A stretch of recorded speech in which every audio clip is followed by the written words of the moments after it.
Hello friends, welcome to get excellence. अपन बात करें तो ईएमटी और लास्ट लेक्चर में अपन ने टाइम वेरिंग फील्ड के लिए मैक्सवेल इक्वेशन की बात की थी। बहुत डिटेल से अपन ने समझा था डिस्प्लेसमेंट करंट क्या होता है और फैराडे लॉ क्या होता है, इसके बारे में अपन ने बहुत डिटेल से बात की थी। आज अपन बात करने वाले हैं वेव इक्वेशन की। जब अपन को वेव इक्वेशन अच्छे से समझ में आ जाएगी तो अपन प्लेन वेव प्रोपगेशन स्टार्ट कर सकते हैं, जो अपन की second chapter most important chapter है और सबसे ईजी चैप्टर है ईएमटी में। फर्स्ट चैप्टर को समझना थोड़ा डिफिकल्ट रहता है, लेकिन second chapter, third chapter, fourth और फिफ्थ बहुत इजी चैप्टर रहते हैं अपन के लिए। लेकिन इसका जो भी बेसिक है वो पूरा का पूरा फर्स्ट चैप्टर के अंदर है। मैक्सवेल इक्वेशन की जब तक अपन को समझ नहीं होगी, जब तक अपन को कोऑर्डिनेट सिस्टम पे अच्छे से कमांड नहीं होगा, वेक्टर कैलकुलस पे अच्छे से कमांड नहीं होगा, तब तक अपन को सेकंड चैप्टर, थर्ड चैप्टर और फोर्थ चैप्टर में डिफिकल्टी आ सकती है। लेकिन जिनका बेसिक कंप्लीट है, मैक्सवेल इक्वेशन का सिग्निफिकेंस पता है, मैक्सवेल इक्वेशन पॉइंट फॉर्म में क्या होती है, डिफरेंशियल फॉर्म में क्या होती है, वो सारी बातें पता है, तो अपन सेकंड चैप्टर या वेव इक्वेशन को बड़ी आसानी से समझ सकते हैं। तो अपन स्टार्ट करने वाले हैं वेव इक्वेशन। तो आज आप हेडिंग डालो वेव इक्वेशन। और वेव इक्वेशन अपने पढ़ने से पहले आपको पता होना चाहिए जो भी मीडियम होगा, अपन एज्यूम करेंगे मीडियम कैसा होगा, सिंपल मीडियम होगा। कैसा मीडियम होगा? सिंपल और चार्ज फ्री मीडियम को अपन कंसीडर करके चलेंगे। चार्ज फ्री मीडियम का मतलब इसकी वॉल्यूम चार्ज डेंसिटी कितनी होगी? 0 होगी। और सेकंड सिंपल मीडियम मतलब वो मीडियम लीनियर होगा, होमोजीनियस होगा और आइसोट्रोपिक होगा। कैसे होगा? लीनियर, होमोजीनियस और आइसोट्रोपिक मीडियम की बात करेंगे। और सेकंड बात करेंगे चार्ज फ्री मीडियम की। कैसे बात करेंगे? एक चार्ज फ्री मीडियम की बात करेंगे। आई होप यहां तक आपको समझ आ गया होगा। अपन स्टार्ट करते हैं वेव इक्वेशन। वेव इक्वेशन से पहले अपन के दो अपने कंसीडर करके चलाएं, एज्यूम करके चलाएं कि वो मीडियम कैसा है? चार्ज फ्री मीडियम है, यानी उस मीडियम की वॉल्यूम चार्ज डेंसिटी कितनी है? 0 है। और सेकंड वो मीडियम कैसा है? वो आइसोट्रोपिक है, लीनियर है और होमोजीनियस है। लीनियर, आइसोट्रोपिक, होमोजीनियस मीडियम को कंसीडर करने का क्या मतलब है? मैं इस इक्वेशन के अंदर कहीं भी b equal to mu h लिख सकता हूँ। क्या लिख सकता हूँ? b equal to mu h लिख सकता हूँ, या फिर d equal to epsilon e रख सकता हूँ। ये अगर आइसोट्रोपिक और लीनियर मीडियम है ना, तब भी ये वाली अपनी इक्वेशन वैलिड होती हैं। आई होप आपको इतना नहीं सोचना है, आपको सिंपल ये सोचना है कि अपन का जो भी है मीडियम है, सिंपल मीडियम है, मतलब ये इक्वेशन ऑलवेज क्या होगी? वैलिड होगी। और म्यू और अपन का मीडियम कैसा है? होमोजीनियस है। इसका मतलब म्यू और एप्सिलॉन कैसे होंगे? कांस्टेंट होंगे। अगर मीडियम होमोजीनियस नहीं होता तो म्यू और एप्सिलॉन भी स्पेस के फंक्शन हो सकते हैं। आई होप यहां तक आपको समझ आ गया होगा। अब इसको कंसीडर करने का क्या मतलब है? इसको कंसीडर करने का मतलब ये इक्वेशन हमेशा वैलिड होती है। ये इक्वेशन हमेशा वैलिड किसके लिए होती है? लीनियर एंड आइसोट्रोपिक मीडियम के लिए ये दोनों इक्वेशन ऑलवेज वैलिड होती हैं। और सेकंड, होमोजीनियस मैंने क्यों माना? क्योंकि अगर मेरा मीडियम इनहोमोजीनियस होता तो ये है ना, म्यू और एप्सिलॉन स्पेस के फंक्शन हो सकते हैं। म्यू और एप्सिलॉन स्पेस, ये जो है ना, कुछ परमेएबिलिटी और परमिटिविटी, ये अपन स्पेस का फंक्शन हो सकती हैं। लेकिन in the case of homogeneous medium ये क्या हो गया? एक कांस्टेंट होगा। आई होप यहां तक आपको समझ आ गया होगा। यानी अपन वेव इक्वेशन में अपन ओनली सिंपल मीडियम की बात करेंगे और चार्ज फ्री मीडियम की बात करेंगे। कैसे मीडियम की? चार्ज फ्री मीडियम की बात करेंगे। चार्ज फ्री मीडियम की बात क्यों करेंगे? आपको पता है आपकी एक मैक्सवेल इक्वेशन बनती थी जिसको अपन गोस्स लॉ बोलते थे। उसके हिसाब से क्या था? डेल डॉट डी कितना होता था? रो वी होता था या नहीं होता? बिल्कुल होता था। और अपन का मीडियम कैसा है? सिंपल मीडियम है। तो इस मीडियम को मैं ऐसे लिख सकता हूं या नहीं? डी की जगह एप्सिलॉन ई लिख सकता हूं? बिल्कुल लिख सकता हूं। इक्वल टू कितना हो जाएगा? रो वी हो जाएगा। और एप्सिलॉन क्या है? कांस्टेंट है। क्यों कांस्टेंट है? क्योंकि मेरा मीडियम कैसा है? सिंपल है, होमोजीनियस है। होमोजीनियस की वजह से कांस्टेंट है, स्पेस का फंक्शन नहीं है। तो एप्सिलॉन क्या आ जाएगा? बाहर आ जाएगा। अंदर क्या बचेगा? डेल डॉट ई बचेगा या नहीं बचेगा? बिल्कुल बचेगा। और अगर मेरा मीडियम चार्ज फ्री है तो ये किसके इक्वल हो जाएगा? 0 के इक्वल हो जाएगा। रो भी 0 की साइड चला जाएगा। तो अगर मेरा मीडियम चार्ज फ्री है तो डेल डॉट ई की वैल्यू हमेशा कितनी होगी? 0 होगी। आई होप यहां तक आपको समझ आ गया होगा। वेव इक्वेशन पढ़ने से पहले तो अपन ने दो चीजें एज्यूम करके चलेंगे। एक अपन एज्यूम करके चलेंगे मेरा मीडियम कैसा है? Simple medium. सिंपल का मतलब क्या है? लीनियर है, आइसोट्रोपिक है एंड होमोजीनियस है। क्या है? होमोजीनियस है। मतलब b equal to mu h always valid होगा। और आपका d equal to epsilon e क्या होगा? ऑलवेज वैलिड होगा, जबकि ये इक्वेशन हमेशा लीनियर और आइसोट्रोपिक मीडियम के लिए ही वैलिड होता है। और यहाँ पर अगर मेरा मीडियम होमोजीनियस भी है ना, तो म्यू और एप्सिलॉन क्या हो जाएंगे, कांस्टेंट हो जाएंगे, स्पेस का फंक्शन नहीं होगा, एक्स वाई जेड का फंक्शन नहीं होगा। आई होप यहाँ तक आपको समझ आ गया होगा। और सेकंड चीज अपने क्या एज्यूम करके चलें, अपन एज्यूम करके चलेंगे मीडियम कैसा है, चार्ज फ्री मीडियम है। कैसा है, चार्ज फ्री मीडियम है। अगर चार्ज फ्री मीडियम है तो डेल डॉट ए की वैल्यू ऑलवेज किसके इक्वल होगी, 0 के इक्वल होगी। ये भी आपका मोस्ट इंपॉर्टेंट इक्वेशन है, इसको भी पता होना चाहिए। तो अपन वेव इक्वेशन को स्टार्ट करने से पहले दो चीजों को एज्यूम करके चला। फर्स्ट चीज, मीडियम कैसा है, सिंपल मीडियम है। सेकंड चीज, मेरा मीडियम कैसा है, चार्ज फ्री मीडियम है। आई होप यहां तक आपको समझ आ गया होगा। थर्ड, जब अपन कल फैराडे लॉ पढ़ा था, तो फैराडे लॉ अपन को क्या बोलते हैं कि डेल क्रॉस ये किसके इक्वल होता था, माइनस दो बी अपॉन दो टी के इक्वल। ये कल अपन ने पढ़ा था, कौन सा लॉ पढ़ा था, फैराडे लॉ। फैराडे लॉ के हिसाब से डेल क्रॉस ई यानी curl of any electric field equal to minus दो बी अपॉन दो टी, यानी एक टाइम वेरिंग मैग्नेटिक फील्ड एक स्पेस वेरिंग इलेक्ट्रिक फील्ड को प्रोड्यूस करती है। ये अपन ने कल पढ़ा था फैराडे लॉ के अंदर। तो देखो यहां पर क्या हो जाएगा, एल क्रॉस ई की वैल्यू किसके इक्वल हो जाएगी, माइनस, अगर मेरा मीडियम सिंपल मीडियम है तो बी की जगह मैं कितना लिख सकता हूं, म्यू एच लिख सकता हूं या नहीं लिख सकता हूं, बिल्कुल लिख सकता हूं। और अगर मेरा मीडियम होमोजीनियस है तो म्यू तो क्या आ जाएगा, बाहर आ जाएगा। म्यू तो क्या है, म्यू तो एक कांस्टेंट है, तो अपन का म्यू कहाँ आ जाएगा, बाहर आ जाएगा। ये हो जाएगा म्यू डेल एच अपॉन दो टी। आई होप यहां तक आपको समझ आ गया होगा। तो अपन की इक्वेशन क्या बनी, ये अपन की इक्वेशन बनी del cross e equal to minus mu del h upon दो टी बनी। ये इक्वेशन नंबर 1 बन गई। और सेकंड इक्वेशन अपन की क्या थी, सेकंड इक्वेशन थी del cross h equal to j plus z, थी या नहीं थी, ये तो थी अपन की टाइम वेरिंग फील्ड के लिए एम्पियर्स लॉ था ये, बिल्कुल। अगर मैं इसको थोड़ा सिंप्लीफाइड करूं तो अपन का क्या बन जाएगा, del cross h equal to j plus, ये क्या हो जाएगा, ये था अपन का दो डी अपॉन दो टी था। आई होप यहां तक आपको समझ आ गया होगा। और आपको पता है del cross h equal to ohm's law in the point form क्या होता था, J equal to conduction current density, J equal to sigma E के इक्वल होता है। ये अपन का ओम्स लॉ है, आपने नेटवर्क के अंदर पढ़ा होगा। J किसके इक्वल होता है, सिग्मा E के इक्वल होता है। और इसको ओम्स लॉ का पॉइंट फॉर्म भी बोलते हैं। और इसको इसकी जगह हम लिख सकता हूं, इस डी की जगह एप्सिलॉन ई रख सकता हूं। और एप्सिलॉन किसी भी एक सिंपल मीडियम के लिए क्या होता है, कांस्टेंट होता है। तो अंदर क्या कितना बच जाएगा, del e upon del t बच जाएगा। आई होप यहां तक आपको समझ आ गया होगा। और ये मेरी इक्वेशन नंबर क्या हो गई, इक्वेशन नंबर 2 हो गई। अब मैं इक्वेशन अगर 2 को इक्वेशन 1 के अंदर पुट अप करूंगा तो क्या होगा, अपन देखते हैं।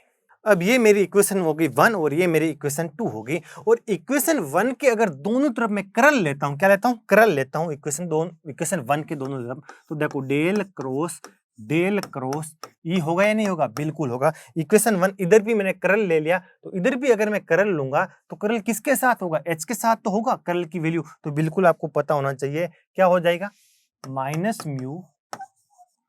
अब देखो यहां पर क्या बचेगा, दो बाई दो टी, तो क्या आ जाएगा, बाहर आ जाएगा। तो क्या हो जाएगा, दो बाई दो टी। और यहाँ क्या बचेगा, डेल क्रॉस एच। दोनों तरफ मैंने क्या ले लिया, करल ले लिया। करल हमेशा वेक्टर फील्ड के साथ होता है। तो आपको पता है म्यू क्या हो जाएगा, कांस्टेंट हो जाएगा। करल के क्या आ जाएगा, बाहर आ जाएगा, दो बाई दो टी। अगर आप ये भी क्या है, एक लीनियर ऑपरेशन है, ये भी क्या है, लीनियर ऑपरेशन है। तो कौन सी भी लीनियर ऑपरेशन को पहले परफॉर्म करो तो फिर बाद में अगर दूसरा लीनियर ऑपरेशन परफॉर्म करो तो आपके रिजल्ट पे कोई फर्क नहीं पड़ेगा। तो इसको मैंने लेके आ गया, बाहर लगाया और करल को एच के साथ लेके चला गया। आई होप यहां तक आपको समझ आ गया होगा। ये मेरी इक्वेशन नंबर बन गई 3। ये मैंने कुछ नहीं किया, इक्वेशन 1 के दोनों तरफ करल ले लिया, इधर भी करल ले लिया, इधर करल लूंगा, माइनस म्यू तो क्या हो जाएगा, कांस्टेंट हो जाएगा, बाहर आ जाएगा। तो अगर आप पहले इसका टाइम के साथ डिफरेंशिएशन करो एच का, फिर करल लो, या फिर पहले करल ले लो फिर डिफरेंशिएशन कर लो, दोनों एक ही चीज है।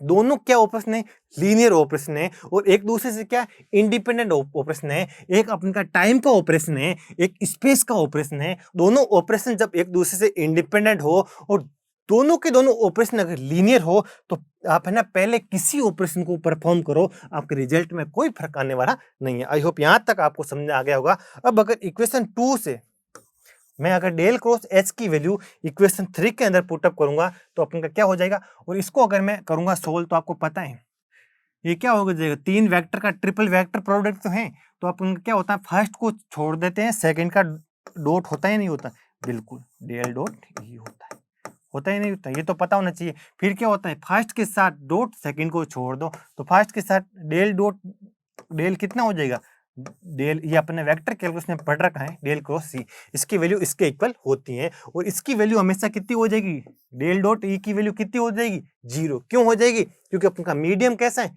चार्ज फ्री मीडियम है, तो इसकी वैल्यू कितनी हो जाएगी, 0 हो जाएगी। और यहाँ पर कितना हो जाएगा, minus mu do by do t, अंदर क्या बचेगा, डेल क्रॉस एच की वैल्यू किसके इक्वल है, sigma e plus epsilon do e upon do t के इक्वल है। ये वैल्यू मैंने इक्वेशन 2 की वैल्यू इक्वेशन 3 के अंदर पुट अप कर दी। आई होप यहाँ तक आपको समझ आ गया होगा। तब देखो इधर अगर मैं इस नेगेटिव से नेगेटिव हटा देता हूं तो क्या बचेगा, del square e equal to, फिर पीछे कितना बच जाएगा, अगर इसको अंदर लेके जाता हूं तो यहाँ क्या बच जाएगा, sigma mu del e upon del t plus mu epsilon del square e upon del t square. I hope यहां तक आपको समझ आ गया होगा। और ये अपन इस इक्वेशन को अपन क्या बोलते हैं, वेव इक्वेशन बोलते हैं। क्या बोलते हैं, वेव इक्वेशन बोलते हैं। तो देखो इसको मैं वापस लिखता हूं, डेल स्क्वायर ई की वैल्यू किसके इक्वल हो जाएगी, सबसे पहले तो आपको याद रखना डेल स्क्वायर ए की वैल्यू होगी सिग्मा म्यू के, किसके, sigma mu del e upon del t, फिर क्या हो जाएगी प्लस क्या हो जाएगी mu epsilon del square e upon del t square. आपको ये याद रखना कि म्यू तो हमेशा आएगा, चाहे चाहे आपका del square e upon del t square हो, चाहे del e upon del t हो, चाहे आपका फर्स्ट डेरिवेटिव हो चाहे सेकंड डेरिवेटिव हो, म्यू तो हमेशा आएगा। और फर्स्ट डेरिवेटिव के साथ सिग्मा आता है और सेकंड डेरिवेटिव के साथ एप्सिलॉन आता है। आई होप यहाँ तक आपको पता चल गया होगा। और अगर मैं ये की इक्वेशन इलेक्ट्रिक फील्ड के लिए मैंने फाइंड आउट कर दी, और अगर मैं मैग्नेटिक फील्ड एच के लिए फाइंड आउट करने की कोशिश करूंगा तो वहां पर भी क्या आ जाएगा, सिग्मा म्यू का सिग्मा म्यू, और क्या हो जाएगा del h upon del t, plus क्या हो जाएगा म्यू एप्सिलॉन आ जाएगा, और क्या बचेगा del square h upon del t square. I hope यहाँ तक आपको समझ आ गया होगा। और इन इक्वेशन को बोला जाता है वेव इक्वेशन। क्या बोला जाता है, वेव इक्वेशन बोला जाता है, या हेल्महोल्ट्ज इक्वेशन भी बोलते हैं इसको। आई होप यहाँ तक आपको समझ आ गया होगा।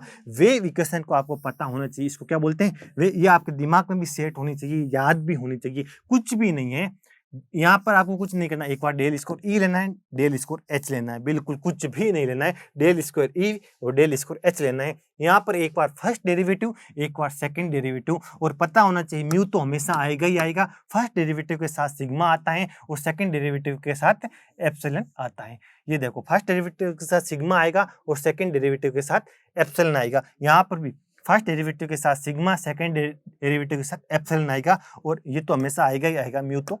और इधर क्या हो जाएगा डेल स्क्वायर एच आ जाएगा, और इसको बोला जाता है वेव इक्वेशन। आई होप यहाँ तक आपको समझ आ गया होगा। अब अपन बात कर रहे हैं टाइम वेरिंग फील्ड। तो फील्ड तो टाइम के साथ किसी भी नेचर से वेरी हो सकती हैं, साइनसोइडल भी वेरी हो सकती हैं, एक्सपोनेंशियल भी वेरी हो सकती हैं, कोई भी फंक्शन से वेरी हो सकती हैं, लेकिन अपन only harmonic time harmonic field की ही बात करेंगे। अपन की पूरी ईएमटी में ओनली टाइम हार्मोनिक फील्ड भी है, टाइम हार्मोनिक्स फील्ड की ही बात करेंगे। यानी एक ऐसी फील्ड जो साइनसोइडली वेरी करती है। कैसे वेरी करती है, एक ऐसी इलेक्ट्रिक या मैग्नेटिक फील्ड जो साइनसोइडली टाइम के साथ वेरी करते हैं, उसको टाइम हार्मोनिक फील्ड बोलते हैं। क्या बोलते हैं, टाइम हार्मोनिक फील्ड। अपन अभी तक तो ऐसी बात कर रहे थे in generally time varying field, जो किसी भी नेचर की हो सकती है, एक्सपोनेंशियल भी वेरी कर सकती हैं, साइनसोइडल भी वेरी कर सकती हैं, नॉन साइनसोइडल भी वेरी कर सकती हैं। लेकिन अब अपन का जो भी आगे अपन का चलेगा ना टॉपिक सिलेबस के अंदर, वो ओनली टाइम हार्मोनिक फील्ड की ही बात करेंगे। यानी एक ऐसी फील्ड जो टाइम के साथ साइनसोइडली वेरी करती हैं। कैसे वेरी करती हैं? साइनसोइडली वेरी करती हैं। अपन ओनली ऐसी फील्ड की बात करेंगे, पूरी ईएमटी के अंदर अपन की यही फील्ड चलने वाली है। टाइम वेरिंग फील्ड तो कुछ कैसे भी नेचर से वेरी कर सकती हैं।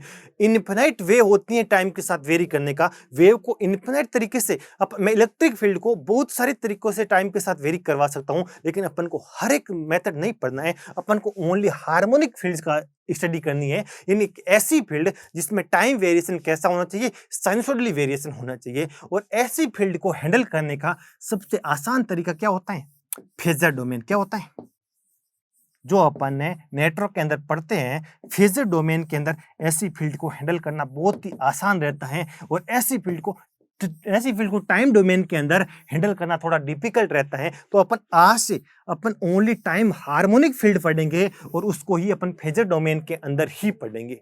आई होप यहां तक आपको समझ आ गया होगा। देखो, टाइम वेरिंग फील्ड तो कुछ भी हो सकती है, साइनसोइडल भी वेरी कर सकती हैं, नॉन साइनसोइडल ही भी वेरी कर सकती हैं। लेकिन अपन ओनली जो फील्ड जो टाइम के साथ साइनसोइडली वेरी करती हैं, यानी साइन या कोसाइन के फॉर्म में होती हैं जो फील्ड, ओनली उसकी बात करेंगे। और उसको हार्मोनिक फील्ड बोलते हैं। क्या बोलते हैं? टाइम हार्मोनिक फील्ड बोला जाता है। और ऐसी फील्ड को हैंडल करना फेजर डोमेन के अंदर बहुत ही आसान होता है। टाइम डोमेन के अंदर ऐसी फील्ड हैंडल करना थोड़ी डिफिकल्ट रहती है। तो ऐसी इक्वेशन को फेजर डोमेन के अंदर हैंडल करना बहुत ही आसान रहता है। तो अपन बात करेंगे फेजर डोमेन की।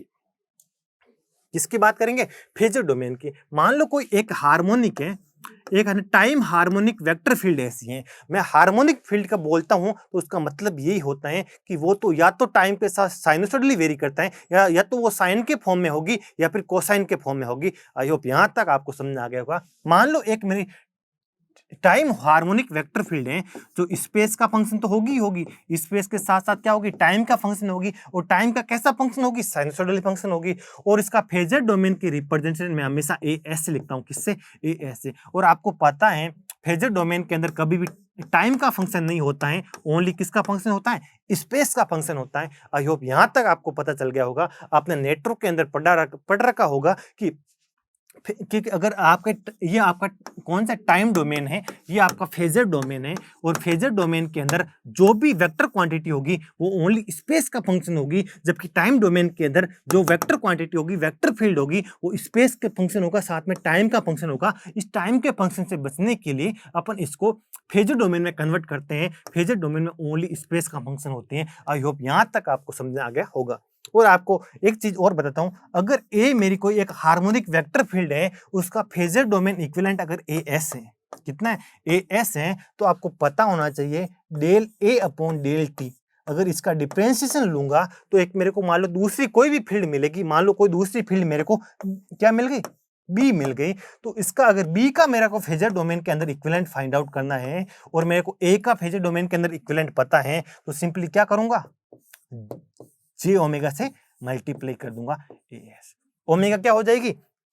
उस जो भी अपन की वेव होगी ना, उसकी फ्रीक्वेंसी हो जाएगी, ऑपरेटिंग फ्रीक्वेंसी हो जाएगी। आई होप यहां तक आपको समझ आ गया होगा। अगर आपको किसी वेक्टर हार्मोनिक वेक्टर फील्ड ए का फेजर डोमेन रिप्रेजेंटेशन पता है और इसके अगर अपन को डिफरेंशिएशन, अगर टाइम के साथ डिफरेंशिएशन का अपन को निकालना है, तो आपको कुछ नहीं करना, सिंपली जे ओमेगा से मल्टीप्लाई कर देना है। तो आप इसका भी फेजर डोमेन इक्विवेलेंट आप फाइंड आउट कर सकते हो। आई होप यहां तक आपको समझ में आ गया होगा। अब अपन सिंपली बात करते हैं कि अगर आपको मान लो एक कोई वेक्टर फील्ड ऐसी दे दे, जो अपन का फंक्शन किसका है? एक्स वाई जेड का है, और इसके साथ अपन का टाइम का भी फंक्शन है। कैसे? अपन का टाइम का भी फंक्शन है। कुछ भी दे दे आपको, मान लो 4 कोस, आपको ऐसी कोई फील्ड दे 4 कोस 2t माइनस 4z, ऐसी एक फील्ड दे दे, तो आपको सबसे पहले फील्ड को देखना आना चाहिए, फील्ड कैसी है, टाइम हार्मोनिक है या नहीं है। बिल्कुल, क्योंकि ये साइन या कोसाइन के फॉर्म में जो भी फील्ड होती है वो हमेशा कैसे होती है? टाइम हार्मोनिक होती है। कैसी फील्ड है? ये अपने टाइम हार्मोनिक फील्ड है। ये देख लो, आपका स्पेस का फंक्शन है, ओनली जेड पे अपन के डिपेंड कर रही है, एक्स वाई पे डिपेंड नहीं कर रही है, लेकिन है तो स्पेस का फंक्शन, बिल्कुल स्पेस का फंक्शन है। और इसके साथ साथ में क्या है? टाइम का फंक्शन भी है, बिल्कुल टाइम का फंक्शन भी है। ये क्या हो रही है? ये एक्स वाई के साथ वेरी नहीं कर रही है, लेकिन है क्या है? जेड पे तो डिपेंड कर रही है, बिल्कुल डिपेंड। ये 4 है, ये किस पे डिपेंड कर रही है? जेड पे डिपेंड कर रही है।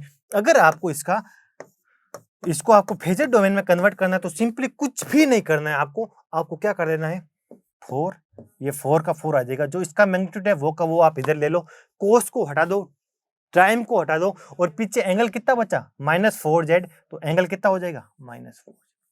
ये इसका फेजर डोमेन इक्विवेलेंट हो गया और इसका मतलब आपको रीड करना आता है, इसका क्या हो जाएगा 4e की पावर क्या हो जाएगा -j4z। यही तो होता है, यही तो इसका फेज होता है, जो जे के मल्टीप्लाई में होता है वही तो फेज होता है, बिल्कुल होता है। चाहे आप ऐसे लिखो चाहे ऐसे लिखो, दोनों इसका क्या हो जाएगा, इसका क्या हो जाएगा आपका फेजर डोमेन में हो जाएगा। देखो यहाँ पर ये है ना, स्पेस का भी फंक्शन है, टाइम का भी फंक्शन है। यहाँ ओनली किसका फंक्शन है, स्पेस का फंक्शन है, टाइम का फंक्शन फेजर डोमेन में। फेजर क्वांटिटी कभी भी टाइम का फंक्शन नहीं होती है, क्योंकि अपन को रिमूव क्या करना है, साइन कोसाइन को रिमूव कर देना है और टाइम वाला जो भी है उसको रिमूव कर देना है। जो पीछे एंगल बचेगा, यहाँ पे एंगल कितना बचता, -4z बचा था, तो यहाँ कितना आ जाएगा -4z आ जाएगा। और ये कितना मैग्नीट्यूड है, 4 है, तो 4 आ जाएगा, 4e की पावर -j4z। आई होप यहां तक आपको समझ में आ गया होगा। किसी भी हार्मोनिक इलेक्ट्रिक या हार्मोनिक मैग्नेटिक फील्ड को, किसी भी हार्मोनिक वेक्टर फील्ड को, टाइम वेरिंग हार्मोनिक फील्ड को आपको टाइम डोमेन से फेजर डोमेन के अंदर कन्वर्ट करना आ गया होगा। तो ये अपनी वेव इक्वेशन कंप्लीट होती हैं और नेक्स्ट लेक्चर से अपन सबसे पहले तो मैक्सवेल इक्वेशन को, अपन पूरी की पूरी मैक्सवेल इक्वेशन को टाइम हार्मोनिक फील्ड यानी फेजर फॉर्म में लेके आएंगे और फिर अपन वेव इक्वेशन को फेजर फील्ड के अंदर लेके आएंगे, फेजर डोमेन के अंदर लेके आएंगे।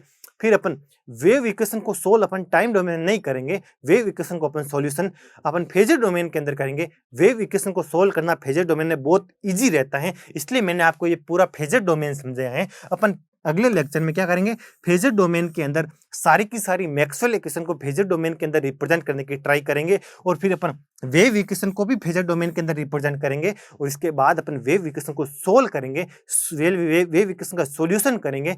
कौन से डोमेन के अंदर, फेजर डोमेन के अंदर कन्वर्ट करेंगे और फिर फेजर डोमेन के अंदर अपन को जो भी वेव इक्वेशन का सॉल्यूशन मिलेगा उसको वापस टाइम डोमेन के अंदर कन्वर्ट करना आपको आना चाहिए। अगर आपको ये सॉल्यूशन मिलता है ना, इससे ये भी कन्वर्ट करना आना चाहिए। 4 है तो 4 जो आपका साइन या कोस जो भी है वो आ जाएगा। फिर कितना आ जाएगा, operating frequency omega T minus जो इसका फेज होगा वो फेज आ जाएगा। वो अपन आगे क्वेश्चन करेंगे तो आपको डिटेल से समझ आ जाएगा कि फेजर डोमेन से टाइम डोमेन में कैसे कन्वर्ट करते हैं और अपन टाइम डोमेन से फेजर डोमेन के अंदर कैसे कन्वर्ट करते हैं। ये अपन जब क्वेश्चन करेंगे तो वो डिटेल से आपको समझ में आ जाएगा।